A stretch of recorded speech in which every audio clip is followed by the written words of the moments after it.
रघुनाथान्वितं त्वं सजीवं साद्वैतं सावधूतं परिजनसहितं श्रीकृष्णचैतन्यदेवं श्रीराधा कृष्णपादान् सहगणा ललिता श्रीविशाखान्वितांश्च नमो विष्णुपादाय कृष्णपृष्ठाय भूतले श्रीमते भक्तिवेदांत स्वामिनिति नामिने नमस्ते सारस्वते देवे गौरवाणी प्रचारिणे निर्विशेष शून्यवादी पाश्चात्य देशतारिणे नमो महावदन्याय कृष्ण प्रेम प्रदायते कृष्णाय कृष्ण चैतन्य नामिने गौरत्विषे नमः। हे कृष्णा करुणा सिंधो दीनबंधु जगत्पते गोपेश गोपिका कांत राधा कांत नमोस्तुते तप्त कांचन गौरांगी राधे वृंदावनेश्वरी वृषभानुसुते देवी प्रणमामि हरिप्रिये वाञ्छाकल्पतरुभ्यश्च कृपा सिन्धुभ्येव च पतितानां पावनेभ्यो वैष्णवेभ्यो नमो नमः। जय श्री कृष्ण चैतन्य प्रभु नित्यानंद श्री अद्वैत गदाधर शिवासादि गौर भक्त वृंद। हरे कृष्णा कृष्णा कृष्णा हरे हरे हरे राम राम राम हरे हरे। मुखं करोति वाचालं पंगुं लंघायते गिरिं यत्कृपातमहं वन्दे श्रीगुरुदीनतारिणं परमानन्दमाधवं श्रीचैतन्येश्वरम्। Hare Krishna. Sorry for choosing a very tough song पर वो आज जो टॉपिक हम डिस्कस करने जा रहे हैं उसके ऊपर काफ़ी रिलेवेंट था और उसके बारे में हम डिस्कस करने ही वाले हैं, उसके 2-3 स्टैंडर्ड्स के बारे में, इसलिए then I choose to have it. आज जो मुझे बुलाया गया है जिस टॉपिक पे बोलने के लिए वो गजेंद्र मोक्ष है और हमने भारत भूमि में जन्म लिया है तो हमें गजेंद्र मोक्ष के बारे में थोड़ा बहुत तो पता ही है। कितनी डेप्थ में पता है वो बात की बात है, पर थोड़ा बहुत सबको पता है कि गजेंद्र मोक्ष की जो बेसिक स्टोरी लाइन है वो क्या है। उसी को हम शास्त्रों के आधार पर, हमारे जो आचार्यज हैं उनके आधार पर और डीपली समझने का प्रयास करेंगे और उसको हमारे जीवन में कैसे और अप्लाई कर सकते हैं, कैसे उससे हमारे जीवन में डिफरेंस ला सकते हैं, उसके बारे में चर्चा करने का प्रयास करेंगे। And we will try to be brief because काफ़ी ऑलरेडी लेट हो चुका है। तो जैसे कि आपको स्टोरी पता भी होगी, फिर भी मैं एक ब्रीफ में बताना चाहूँगा कि जो गजेंद्र है उनका स्टोरी इस तरीके से आता है। ये अष्टम स्कंद में आता है श्रीमद् भागवतम के। श्रीमद् भागवतम जो है वो अगर जिनको मतलब थोड़ा कन्फ्यूजन है, भगवद गीता भगवान के द्वारा कही गई है, उनके 18 अध्याय है और श्रीमद् भागवतम जो है उसका जो वैसे तो बहुत सारे लूप्स है उसमें, पर जो आउटर लूप है उसमें जो मतलब कि सुखदेव गोस्वामी है वो एक्चुअली बता रहे हैं परीक्षित महाराज को इस स्टोरी के बारे में। तो ये स्टार्ट ऐसा होता है कि बहुत सारे मनवंतर्स की स्टोरी जो है बता रहे होते हैं, तो स्वयंभू मनु वगैरह सारे मनवंतर की स्टोरी बता रहे होते हो और वो स्टोरी बताने के बाद बहुत ही फास्टली सुखदेव गोस्वामी जी बताते हैं कि एक गजेंद्र नाम का हाथी था, उसका भगवान ने कल्याण किया और ऐसे करके आगे बढ़ रहे होते हैं।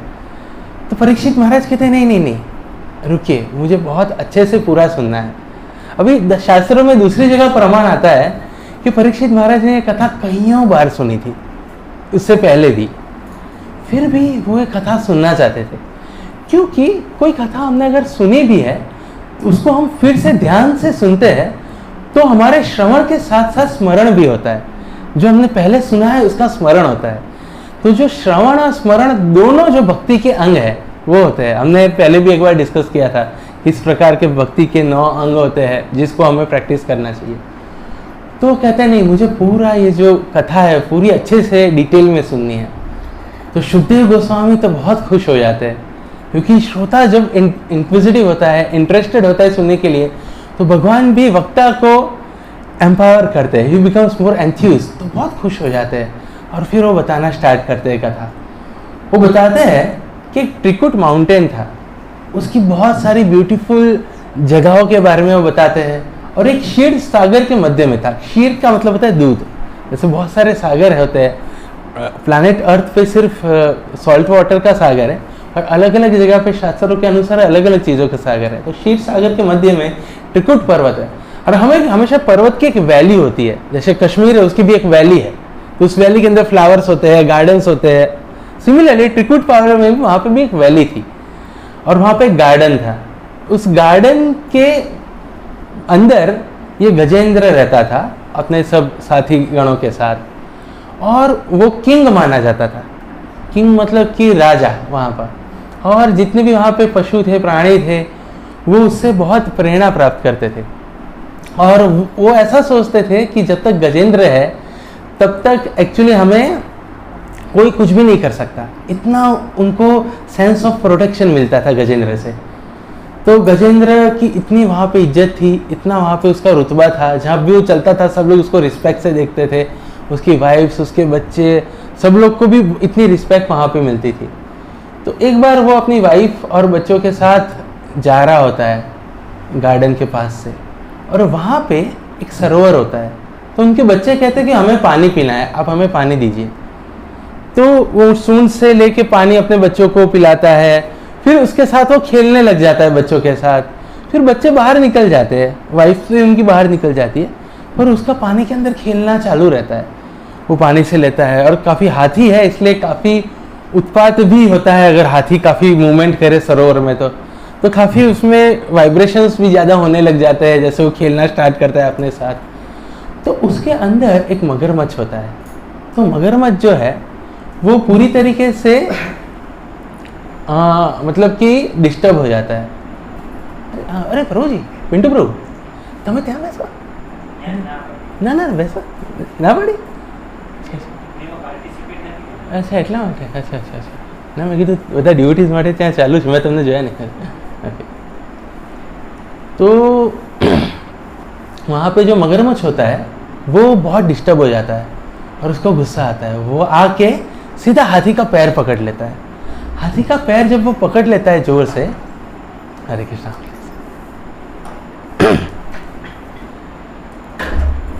तो हाथी इतना ओवर कॉन्फिडेंट होता है गजेंद्र, क्योंकि उसको कोई हरा नहीं पाया होता है अब तक। तो वो ओवर कॉन्फिडेंस की वजह से वो एक झटका धीरे से मारता है, उसको लगता है उड़ के चला जाएगा, परंतु ऐसा नहीं होता है। और जैसे जैसे समय बीतता जाता है मगरमच्छ की जो पकड़ है वो और स्ट्रांग होती जाती है, और स्ट्रांग होती जाती है। तो इससे हाथी को फिर और इनसिक्योरिटी फील होने लग जाती है। और शास्त्रों में ऐसा कहा गया है कि it went on for 1000 celestial years, 1000 साल तक ये युद्ध चलता ही रहता है। अभी हाथी ऐसा देखा जाए गजेंद्र बहुत शक्तिशाली था, परंतु वो जो माध्यम था जिसके अंदर ये युद्ध हो रहा था वो पानी था, और मगरमच्छ जो है वो पानी में ज़्यादा शक्तिशाली है, हाथी वहाँ पे कम शक्तिशाली है। तो प्रभुपाद उसके परपट में लिखते भी है, ये कभी कभार भक्त लोग जो होते हैं वो किसी आश्रम में होते हैं, किसी सिचुएशन में होते हैं, उस सिचुएशन में वो अच्छे से अपनी भक्ति नहीं कर पाते, then they can think of changing that situation कि उनकी भक्ति में और ज़्यादा लीट अप, और ज़्यादा फायर आ सके। हमें अपना जो नेचर होता है वो हमें अपने सीनियर्स के साथ अपने शास्त्र पढ़ के इस प्रकार से क्रॉस चेक करके देखना चाहिए कि कैसे हमारे नेचर के अकॉर्डिंग हम डिवोशनल सर्विस करें, जिससे हम अपनी भक्ति में और तीव्रता से वृद्धि कर पाए। तो ये होता गया। और इसमें खास बात ये थी कि गजेंद्र अपनी पत्नियों के साथ, अपने रिलेटिव्स के साथ, और जिन लोगों को उनकी पास्ट में उन्होंने रक्षा की थी गजेंद्र ने, जिन लोगों की, उनकी तरफ आशा से देख रहा था, उनको बुला रहा था कि मुझे हेल्प करो, मुझे ये करो, मुझे वो करो, पर नहीं, कोई हेल्प कर भी नहीं पा रहा था, कितने तो करना भी नहीं चाह रहे थे। और जो उनके बहुत क्लोज थे थोड़ी बहुत हेल्प करने की कोशिश कर रहे थे, कुछ उनके रिलेटिव्स थे उसकी पूंछ पकड़ रहे थे, पर ये पॉसिबल है कि हाथी को पूंछ पकड़ के पानी में से बाहर लाया जाए? इम्पॉसिबल है। तो कोई सफिशिएंट प्रयास ही नहीं कर पा रहा था। एक्चुअली एक श्लोक आता है प्रहलाद महाराज के द्वारा 7वें स्कंद के 9वें चैप्टर में, 19वां श्लोक है। श्रील प्रभुपाद इस श्लोक को कईयों बार रिपीट करते हैं। वो श्लोक है, बालस्य नेह शरणं पित्रो नरसिंहा नार्तस्य चागद उद्वन्वति मजतो नो तप्तस्य यस्य तत्प्रतिविधिरीहाञ्जसेष्टा तावद् विनुतनुभृतां त्वद उपेक्षितानाम।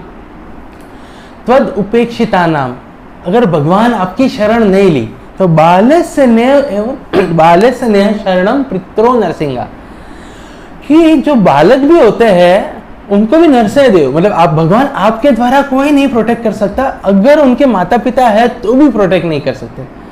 और आगे कहा गया है कि जिस प्रकार से फिजिशियन होता है, कोई डॉक्टर भी अपने दम के ऊपर कोई पेशेंट को प्रोटेक्ट नहीं कर सकता, अगर भगवान की, इसलिए अभी एक्चुअली मॉडर्न डे डॉक्टर्स भी है, वो भी यही कहते हैं ऑपरेशन के बाद कि मैं अपना ट्राई पूरा करूंगा, बट लेटर ऑन एक्चुअली भगवान के ऊपर ही निर्भर है।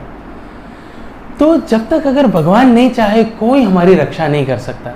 इससे ये गजेंद्र को सीखने को मिला और हमें भी ये सीखने को मिलता है कि ये हम किसी भी जीवात्मा की क्षमता के बाहर की चीज़ है।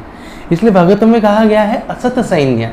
असत सैन्य मतलब अभी गजेंद्र को लग रहा था ये सब मेरे सैन्य है, ये सब लोग हैं, जब मैं डिफिकल्टी में फंसूंगा, किसी भी प्रकार की वो डिफिकल्टी होगी, ये लोग मेरे को पार कराएंगे। पर इस डिफिकल्टी में वो 1000 साल से है, पर कोई उनको हेल्प कर नहीं पाया।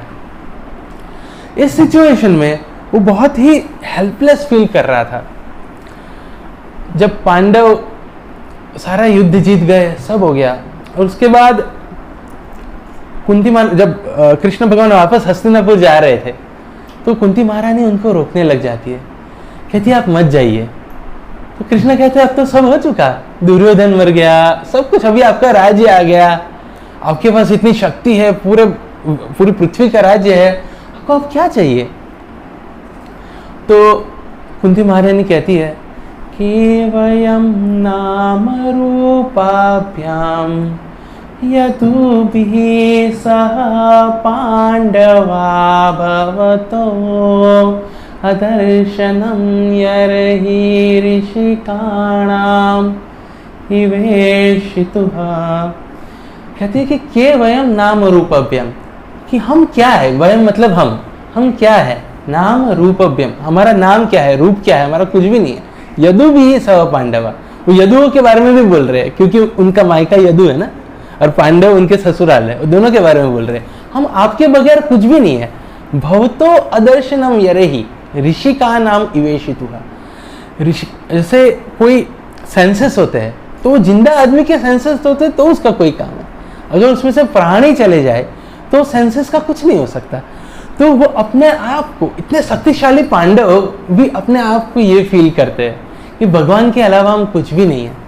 आगे कुंती महारानी कहती है नेयम शोभिष्यते तत्र यथेदानीं गदाधर यत्पदेर अंकित भाति स्वलक्षणा विलक्षते नेयम। आपके जो आपके पद है उससे ही हमारा जो जीवन है वो आगे चल रहा है। इस प्रकार का जो डिपेंडेंस है वो कुंती महारानी और पांडवास एक्सप्रेस कर रहे हैं। तो इसी प्रकार का जो डिपेंडेंस है वो फील होने लग गया गजेंद्र को, और उसको कुछ तो फील होने लग गया कि मेरे अंदर से कुछ तो प्रार्थनाएं फूट रही है। हालांकि वो नाम नहीं जान पा रहा था किसके लिए प्रार्थना फूट रही है, क्या हो रहा है, पर उसको लग रहा था कि मैं किसी को सरेंडर करूं। अंदर से एक संस्कार था वो बाहर आ रहा था, और उसने वहां पे एक कमल का फूल था उसको लिया स्पॉन्टेनियसली और डीपली ऐसे सूंड को ऊपर किया, आपने फोटो देखा होगा शायद, और ऊपर ऐसे करके प्रे किया कि जो भी सुप्रीम है, उसको नाम भी ठीक से याद नहीं आ पा रहा था, पर जो भी सबसे ऊपर है, सबसे सर्वोपरि भगवान है, आप मेरा उद्धार कीजिए, ऐसा उसने प्रे किया। तो ऐसा कैसे हुआ? क्योंकि एक जानवर है वो, कोई जानवर, अभी नेशनल जियोग्राफिक चैनल पे हम देखते हैं कि कोई सी जानवर के पीछे कोई शिकार करने जा रहा है, तो वो जानवर कभी ऐसा कुछ करता नहीं है। तो ये कैसे हो गया कि एक जानवर के शरीर में जो आत्मा है उसके अंदर इतना ज्ञान आ गया कि जब मुश्किल आई तो उसको किसकी शरण लेनी है उसने वो डिसाइड कर दिया। तो इसके लिए एक्चुअली उनकी लास्ट लाइफ जो है, उनकी पिछला जन्म जो है, उसको हमें जानना जरूरी है। क्योंकि ये गजेंद्र जो है वो उनके पिछले जन्म में थे महाराज इंद्रद्युम्न। इंद्रद्युम्न महाराज बहुत बड़े राजा थे और बहुत बड़े राजा होने के बावजूद वो जरा भी अटैच नहीं थे, आसक्त नहीं थे अपने किंगडम से, अपनी सारी संपत्ति से, किसी से भी अटैच नहीं थे। और जैसे ही उनका समय हुआ वो तुरंत निकल लिए। कहाँ पे? वन में। इसको कहते हैं वानप्रस्थ। वन में चले गए भक्ति करने के लिए। हिमालय के पास वन है, वहाँ गए, भक्ति कर रहे थे। वो भक्ति करते करते वो इतने लीन हो गए कि उनको अभी बाह्य चेतना का कुछ भान ही नहीं रहता था। और एक दिन अगस्त्य मुनि वहाँ पधारे। अगस्त्य मुनि पधारे और उन्हें देखा कि ये राजा यहाँ पे बहुत तपस्या कर रहा है, भक्ति कर रहा है बहुत डीपली। तो वहाँ पे पास गए, पर उनको कुछ भान ही नहीं था क्योंकि वो पूरी तरह भगवान की भक्ति में लीन थे। तो अगस्त्य मुनि को लगा कि इस राजा को अहंकार हो गया है, इसलिए मेरा सत्कार नहीं किया। क्योंकि एक राजा की ऐसी ड्यूटी है कि ऋषि मुनियों का सत्कार करे, पर वो सत्कार नहीं हुआ। इस कारण से नहीं हुआ, पर नहीं हुआ। तो अगस्त्य मुनि को मिसअंडरस्टैंडिंग हो गई एक्सटर्नली कि ये अपमान कर रहा है मेरा, और उन्होंने श्राप दिया कि तुम्हारी जो चेतना है वो हाथी के समान है, मतलब जड़ चेतना है। मैं तुम्हें श्राप देता हूँ, तुम हाथी बनोगे। पर वो एक नॉर्मल हाथी नहीं बना, वो हेवनली प्लैनेट का हाथी बना। अभी हमें लग सकता है कि ये क्या है, कुछ भी, मतलब वो एक्चुअली अच्छी चीज कर रहा था, उसने अपमान किया भी नहीं है, फिर भी भगवान उनकी रक्षा नहीं किए। भगवान तो ऐसा कहते हैं कि मैं भक्तों की रक्षा करता हूँ। तो इसके पीछे भगवान की पूरी अलग योजना है। कभी कभी कैसा होता है कि जैसे एक सांस होती है, उसको अपनी बहू को कुछ कहना होता है तो अपनी बेटी को कहती है कि बेटा ऐसे करो, क्योंकि डायरेक्ट बहू को करेक्शन देने में उसको लगता है कि नहीं है तो करेक्शन देना नहीं चाहिए, ऐसा कुछ। तो उसी प्रकार से भगवान को हमें कुछ सिखाना होता है तो अपने शुद्ध भक्तों के द्वारा सिखाते हैं। और इंद्रद्युम्न महाराज को गजेंद्र बना के भगवान को पहले तो उनका बैक टू गॉडेड, मतलब वैकुंठ गमन जो है वो फास्ट करना था, उसको एक्सेलरेट करना था। दूसरा, उनके इस चीज के होने के करोड़ों साल बाद भी हम उस चीज को डिस्कस कर रहे हैं, तो भगवान को उनको अमर बनाना था इंद्रद्युम्न महाराज को। तो इस प्रकार से भगवान ने ये एक प्रतिकूल कृपा उनके ऊपर करवाई और वो गजेंद्र बन गए। हालांकि जब उन्होंने भक्ति की थी इंद्रद्युम्न महाराज के शरीर में, राजा के शरीर में, तो इतनी तीव्र थी कि वो पूरी अंदर तक डीप रूटेड हो चुकी थी। तो अभी तक वो भक्ति सामने क्यों नहीं आई? भगवद गीता में भगवान कहते हैं, भोग ऐश्वर्य प्रसक्ता नाम तया अप्यतः चेतसाम व्यवसायत्मिका बुद्धिर समाधो न विधीयते। ये हमें समझाने के लिए नहीं आई, क्योंकि भोग ऐश्वर्य से अगर हम अटैच हो जाते हैं, भोग ऐश्वर्य का होना गलत नहीं है, पर भोग ऐश्वर्य से आसक्त हो जाना गलत है। भोग ऐश्वर्य प्रसक्ता नाम तया अप्यहता चेतसाम, क्योंकि उसके द्वारा चेतसाम, अप्यहता मतलब अपहरण कर लेना, बुद्धि का अपहरण हो जाता है। तो उसमें जो भगवान के प्रति भक्ति है वो नहीं आ पाती। तो वो इतना भोग ऐश्वर्य में था पहले गजेंद्र, तो उसके अंदर भक्ति तो थी पर अभी तक जागृत नहीं हो पाई थी। पर अभी ये सिचुएशन आई तो उसको एक ट्रिगर हो गया। हालांकि ये जो उसकी भक्ति थी वो लॉस नहीं हुई थी। भगवान अगेन भगवद गीता में ये कहते हैं ना, नेहा विक्रमणाशोस्ति प्रत्यवायो न विद्यते स्वल्पम अप्यस्य धर्मस्य त्रायते महतो भय। स्वल्पम अप्यस्य, इतनी सी भी भक्ति की है ना, एक हरे कृष्ण महामंत्र लिया है, एक भी माला जपी है, एक भी लेक्चर सुना है, थोड़ा सा भी भागवतम पढ़ा है, थोड़ा, तो भी त्रायते महतो भयात, भगवान आपको कभी भी भूलेंगे नहीं। और सबसे ज्यादा डेंजर का जब समय होगा ना, तब भगवान आपको बचाने के लिए आएंगे। श्रील प्रभुपाद कहते थे कि parents of my devotees will understand their great fortune at the time of their death. मतलब कि जो डिवोटीज है, उनके माता पिता डिवोटीज नहीं भी है, फिर भी वो अपना सौभाग्य समझेंगे जब एक्चुअली उनकी मृत्यु होगी, अगर वो even if they are not supporting their Krishna consciousness, उनके भक्ति को सपोर्ट भी नहीं कर रहे, फिर भी वो समझेंगे। क्योंकि कृष्णा हमेशा याद रखते अपने भक्तों को, और अब भक्तों के जो प्रिय लोग होते उनको।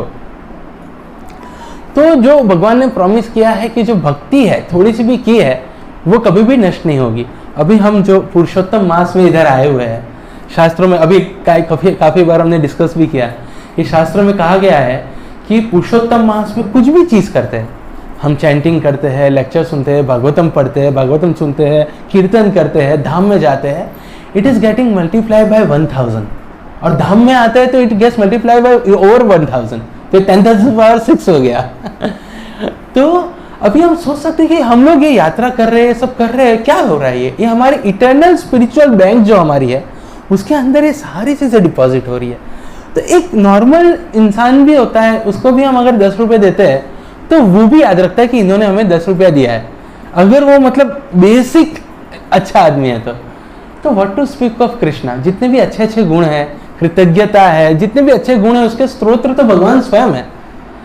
तो इसी प्रकार से जो अंदर से भक्ति थी वो बाहर आई गजेंद्र की, और उसने स्तुतियां चालू की पढ़नी, और वो स्तुतियां इतनी महान थी कि आज भी, वो करोड़ों साल हो गए, इतने ऋषि मुनि हुए, उसके बाद शौनक आदि गण हुए, सुखदेव गोस्वामी हुए, वो स्तुतियों का वो हमेशा हमेशा उसका गान करते हैं, उनको याद करते हैं। और उन स्तुतियों के बारे में कहा गया है कि विमलम गति, मतलब कि वो स्तुति अगर कोई रेगुलरली करता है तो eight the time of death उनको भगवान याद आते हैं, और उससे क्या होता है? भगवान क्या कहते हैं? अंत काले च मामे व स्मरण मुक्त्वा कलेवरम। कोई मुझे याद करके अगर शरीर छोड़ता है तो वो कहाँ जाता है?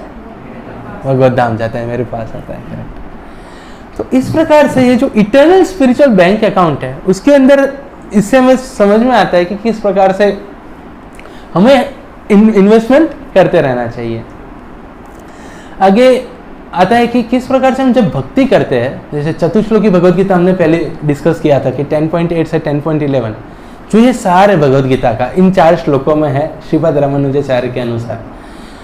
तो उसमें जो 10.10 है उसमें भगवान अगेन कहते हैं ये कि तेषाम सतत युक्तानाम भजताम प्रीतिपूर्वकम ददामि बुद्धि योगम तम ये नमामुप्यन्ते, कि तेषाम सतत युक्तानाम, जो हमेशा प्रयास करते रहता है ना, ऐसा जरूरी नहीं कि हम परफेक्ट हो, हमसे गलतियां हो सकती है, कुछ भी कर सकते हैं, पर सतत युक्तानाम, प्रयास करते रहे, भजताम प्रीतिपूर्वकम, और बहुत प्यार से प्रयास कर रहा है, ऐसा नहीं कि मुझे करना पड़ रहा है, भजताम प्रीतिपूर्वकम ददामि बुद्धि योगम तम, उसको मैं बुद्धि देता हूं। और किस समय पे बुद्धि देता हूं? जब उसको सबसे ज्यादा जरूरत होती है। ये नमाम उपयांति थे।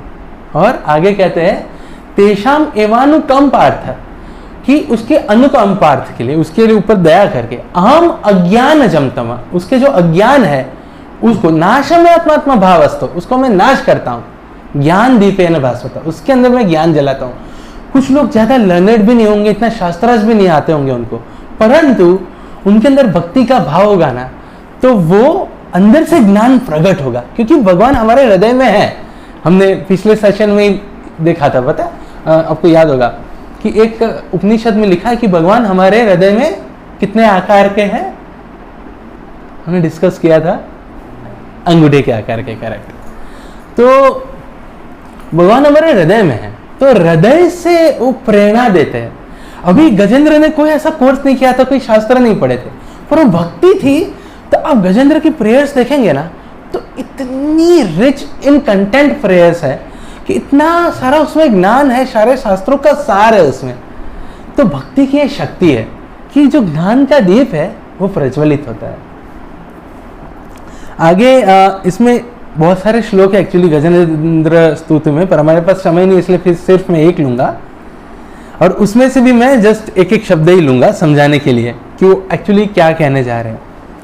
माद्रक प्रपन्न पशुपाश विमोक्षणाय मुक्ताय भूरि करुणाय नमो ललाय। इसमें ऐसा कहा गया है कि भगवान क्या कर रहे हैं? मुक्ताय भूरि करुणाय नमो ललाय। मुक्ताय मतलब उनके पास है शक्ति है कि हमें वो मुक्ति दे सके। तो पहला हुआ सी, कैपेसिटी। हम लोग एक एब्रिविएशन करेंगे ताकि हमें याद रहे।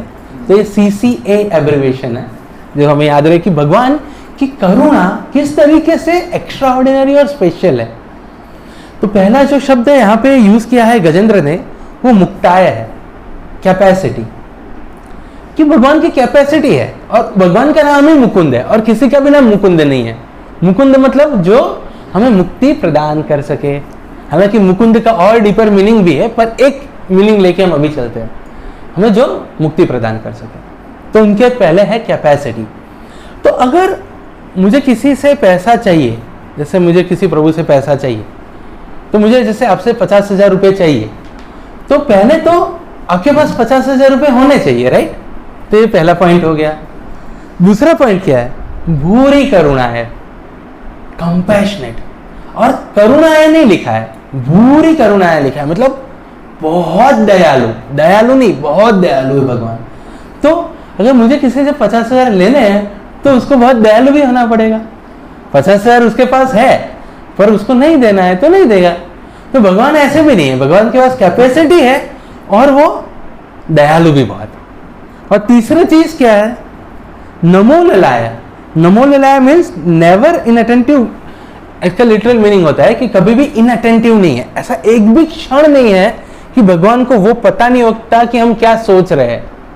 हमें हो सकता है कि पता ना हो हम क्या सोच रहे हैं, पर भगवान को पता होता है कि हम क्या सोच रहे हैं। तो इसमें क्या नमो ललाय, मतलब एक सेकंड के लिए भी ऐसा नहीं कि उनको नहीं पता हम क्या सोच रहे हैं। तो वो सारी चीजों के लिए क्या है? अवेयर है, अटेंटिव है। तो तीसरा है ए अवेयर। तो अभी हो सकता है कि मुझे किसी से पैसे लेने हो या मुझे किसी को पैसे देने हो, भी कोई मेरे से पैसे लेना चाहता है, मेरे पास पैसे है और मैं दे भी सकता हूं, मेरे पास इतनी करुणा भी है फॉर एग्जाम्पल, या फिर इतना मेरा कंसर्न भी है कि मैं वो पैसे दे सकता हूं, पर मुझे पता ही नहीं उसको पैसे की जरूरत है तो मैं कहां से दूंगा। पर भगवान के पास तीनों है, CCA। पहला है कैपेसिटी, दूसरा है कंपैशन और तीसरा है अवेयरनेस।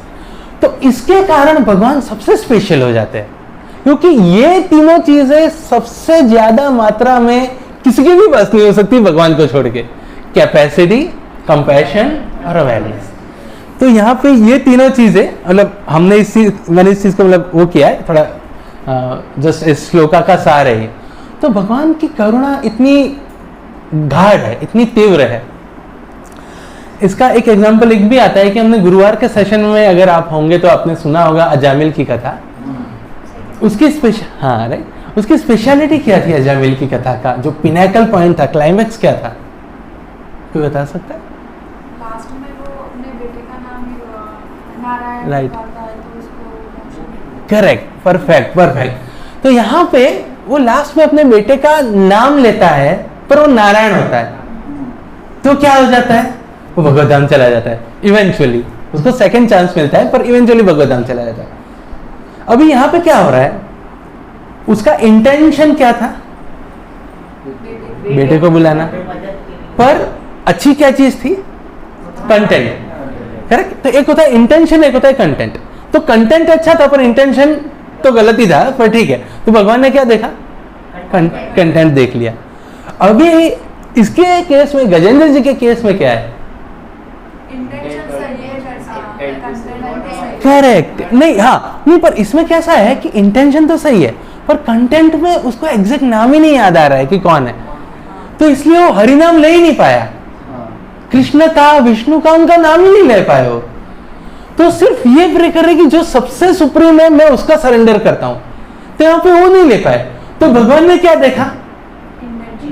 तो उसका इंटेंशन तो अच्छा है ना। तो भगवान इतने दयालु है कि कोई भी चीज ठीक होना तो उसको पकड़ के बैठ जाते कि नहीं, चलो इंटेंट खराब है तो कंटेंट तो ठीक है, कंटेंट खराब है तो इंटेंट तो ठीक है। तो भगवान हमसे भी ज्यादा ईगर है हमें वैकुंठ धाम, गोलोक धाम वापस ले जाने के लिए। को कुछ भी इतना सा भी अच्छा ही देखेंगे ना भक्त में, तो वो उसको पूरा हाईलाइट कर देंगे। और बहुत सारे दुर्गुण होंगे वो देखना भी नहीं चाहते। आगे जाके हम आगे के सेशंस में ये भी देखेंगे कि कभी कभी इंटेंट और कंटेंट दोनों ठीक नहीं है, तो भी भगवान कुछ तो अच्छा ही निकाल के कृपा दे देते, क्योंकि भगवान कृपा देना चाहते हैं।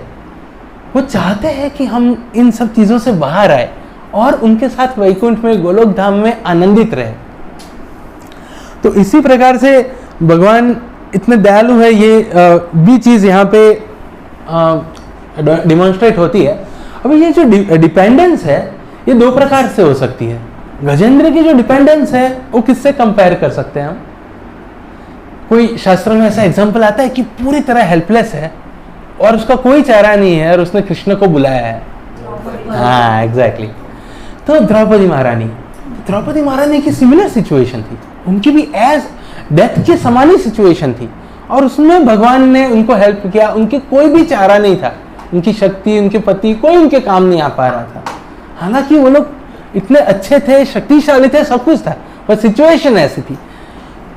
तो ऐसी सिचुएशन में एक डिवोटी जो होता है पूरी तरह सरेंडर हो जाता है, ये एक सिचुएशन है।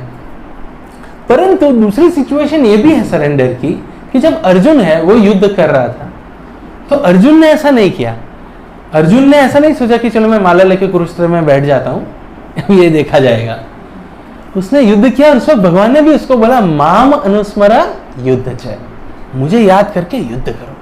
तो हमारे जीवन में भी दोनों प्रकार की सिचुएशंस आ सकती है, जहां पे हमें भगवान की शरण लेते हुए अपने कार्य करने हैं।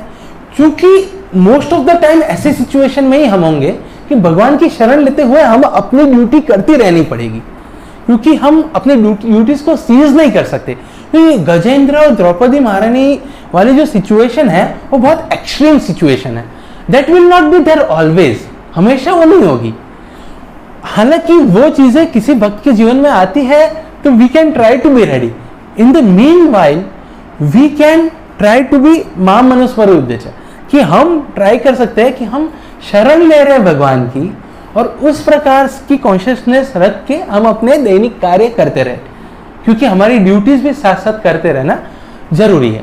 हालांकि एक इलेक्ट्रॉनिक्स में एक प्रोसेसर आता है, एक सीरियल प्रोसेसर आता है और एक पैरेलल प्रोसेसर आता है, अगर आपको पता होगा।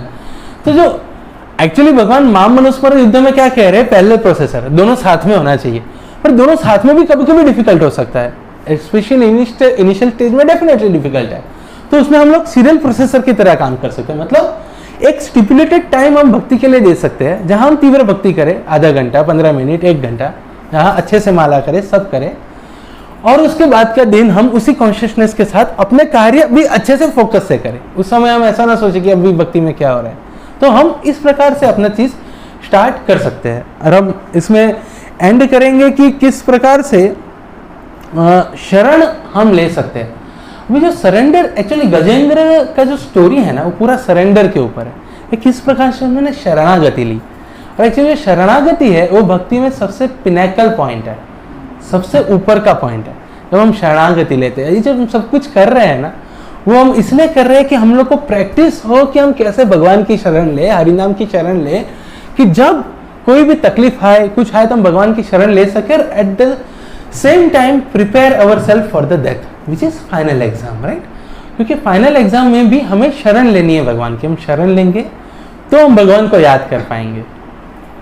तो हमने जो सॉन्ग गाया उसके पीछे का पर्पस यही था। पर्पस क्या था कि दैन्यम आत्मनिवेदन गोप्तृत्व वर्ण, मतलब कि ये मैंने इसमें 6 चीजें बताई गई है कि सरेंडर मतलब क्या। हमें कभी कभार कंफ्यूजन होता है कि सरेंडर मतलब मुझे क्या करना है भगवान को।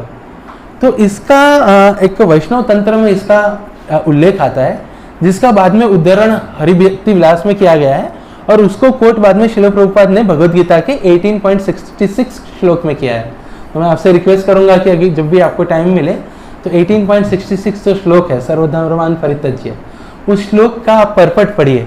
उस परपट में इस चीज़ को श्रील प्रभुपाद ने बहुत अच्छे से समझाया है, और मैं भी थोड़ा वही समझाने का ट्राई कर रहा हूँ। तो उसमें 6 चीज़ें बताई गई है एक डिवोटी को करनी चाहिए। कौन सी 6 चीजें करनी चाहिए? दैन्यम आत्मनिवेदन गोप्तृत्व वर्ण। दैन्यम मतलब जितना हो सके नम्र रहना चाहिए, क्योंकि भगवान को नम्रता बहुत प्रिय है। आत्मनिवेदन, भगवान से सरेंडर रहना चाहिए। गोप्तृत्व वर्णन, कि भगवान के प्रति ऐसा विश्वास धीरे धीरे डेवलप करना चाहिए कि भगवान मेरे वर्ण मतलब मेंटेनेंस करेंगे, मतलब मेरा भरण पोषण भगवान कर सकते हैं। और ये कैसे होगा? जैसे एक बिजनेसमैन होता है, वो बिजनेस उसका कैसे स्टार्ट होता है, उसके पास जो कैपिटल है उसको वो इन्वेस्ट करता है, वो धीरे धीरे मल्टीप्लाई होता है। फेथ में भी वैसा है कि हम भगवान के प्रति जितने भी फेथ है उतना हम इन्वेस्ट कर सकते हैं, और धीरे धीरे धीरे वो बढ़ेगा। भक्ति में भी वैसा है। इसलिए श्रील रूप गोस्वामी कहते हैं कि भक्ति संजायते भक्ति। भक्ति कैसे बढ़ सकती है? भक्ति से ही भक्ति बढ़ सकती है। पर हमारे अंदर भक्ति नहीं है, कम है, तो जो भी भक्ति है उसको हम इन्वेस्ट करेंगे तो वो उस प्रकार से बढ़ेगी। और वो भक्ति आएगी कैसे? भक्तों के एसोसिएशन से। तो गोपतृतीय वर्णन, हाँ 3 हुए। तो और चौथा है अवश्य रक्षिबे कृष्णा विश्वास, कि भगवान मेरी रक्षा करेंगे और पालन करेंगे। इन दोनों चीजों का विश्वास होना। 5वीं चीज है भक्ति अनुकूल मात्र कार्य स्वीकार। अभी जो 5वां और 6ठा चीज है वो हमारे इस स्टेज के ऊपर सबसे महत्वपूर्ण है। भक्ति अनुकूल मात्र कार्य स्वीकार, मतलब जो भक्ति के अनुकूल है उन चीजों का स्वीकार करना है। क्या क्या अनुकूल चीजें हो सकती है? कीर्तन है, एसोसिएशन है, ये सारी चीजें उनका खुशी से स्वीकार करना है। और भक्ति प्रतिकूल भाव वर्जन अंगीकार। वर्जन मतलब प्रोहिबिशन, ये चीज वर्जित है हम कहते हैं ना, यहाँ ये करना वर्जित है। तो भक्ति के प्रतिकूल जो है ऐसी चीजों का त्याग कर देना। तो हम अपनी शरणागति का स्टार्ट इन 2 चीजों से कर सकते हैं और धीरे धीरे बाकी की 4 चीजें डेवलप करने का ट्राई कर सकते हैं। This is very long way to go, काफी लंबा है, but this is all about trying. जैसे भगवान ने कहा ना, तेषाम सतत युक्ता नाम, हम ट्राई कर रहे हैं। तो देन यहां से हम लोग स्टार्ट इसमें कर सकते हैं। आगे कहा गया है षड अंग शरणागति है बेयार। ये जो 6 अंग है उसके द्वारा हम जब शरणागति करते हैं, ताहार प्रार्थना सुने श्री नंद कुमार। किसकी प्रार्थना नंद कुमार भगवान सुनते हैं? जो ये 6 अंगों के द्वारा भगवान की शरण लेता है। And we will end with a story. इसमें एक अकबर बीरबल की एक स्टोरी आती है कि एक बार अकबर उनकी पत्नियों में से एक के पास जाते हैं। वो पत्नी हिंदू बैकग्राउंड से होती है, तो वो हमेशा रोज सुबह उठ के भगवत गीता का पाठ करती है और लॉर्ड कृष्णा को सेवा करती है। तो एक बार अकबर वहां जाता है तो वो गा रही होती है। क्या गा रही होती है?